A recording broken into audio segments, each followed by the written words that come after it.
अहो, ती एकटी राहते बरं का. म्हणजे नक्की काहीतरी प्रॉब्लेम आहे. मुलगी एकटी कशी राहू शकते? तिच्यासोबत कुणी असायला नको का? तर थोडं थांबा. एकटी राहणं खरंच चुकीचं आहे का? समजा एक छोटी चिमणी आहे, ती उडायला शिकते.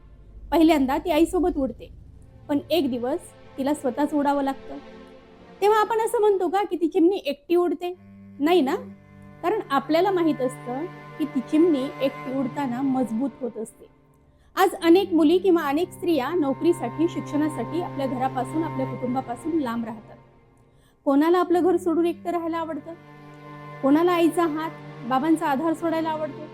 पण करिअरसाठी, स्वप्नांसाठी त्यांना ते करावं लागतं. आणि मग समाज विचारतो की ती एकटी राहते. जर ती स्वतः सगळं मॅनेज करत असेल, स्वतः कमवत असेल, स्वतःचे निर्णय स्वतः घेत असेल, तर त्यात चुकीचं काय आहे? कधी कधी घरात सगळ्यांसोबत राहून सुद्धा काही स्त्रिया एकट्याच असतात. सासरी राहूनही त्यांना कोणी समजून घेत नाही. मग सांगा, जर कुटुंबात राहून त्यांना समजून घेत नसेल तर त्या तिथे एकटेपणात जीवन जगतातच ना. एकटं राहणं वाईट नाही, तर एकटं पाडणं वाईट आहे.